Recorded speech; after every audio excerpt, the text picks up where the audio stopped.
আজকের দিনটা একটু স্পেশাল। আজকে আমার ছোট ছেলের জন্মদিন, এই জন্য সকালে উঠে প্রথমেই পায়েস করেছিলাম, আর তারপরে শিব মন্দিরে গিয়ে একটু পুজো দিয়ে এসেছিলাম। এই ফটোটা যদিও অনেক আগের।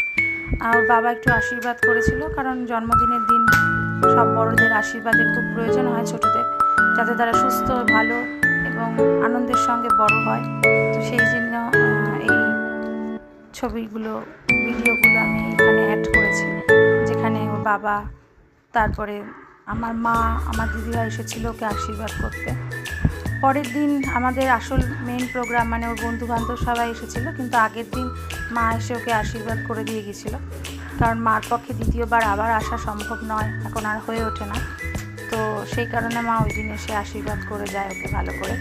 ছেলেদের স্কুলের এক্সাম থাকার কারণে কোনো প্রোগ্রামই যেদিন ওর জন্মদিন সেদিন আর হয়ে ওঠেনি, সেই জন্য অল্প করে একটু আশীর্বাদ, অল্প একটু খাওয়া দাওয়া, 5 রকম ভাজা, ভাত, ডাল, মাছ এই হয়েছিল, এর থেকে বেশি আর কোনো কিছুই হয়নি। যা প্রোগ্রাম হয়েছিল তার পরের দিন হয়েছিল, ওর যারা বন্ধুবান্ধব তারা সবাই এসেছিল, এসে আনন্দ হয়।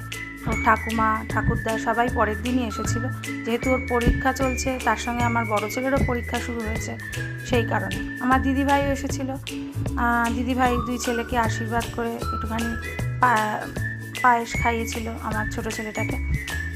দুজনই তো আমার দিদিভাই বলতে একখানা, দিদিভাই ওদের খুব পছন্দ করে, তো ওকে ছাড়া আমাদের কোনো প্রোগ্রামই সম্পূর্ণ হয় না।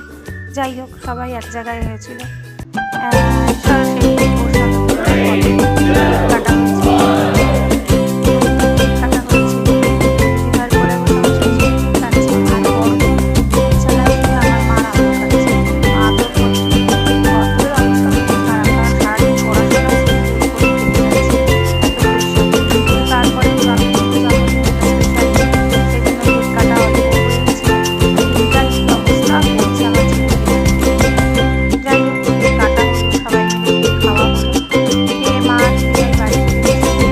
পরের দিনের জন্মদিনের ব্লগটা আবার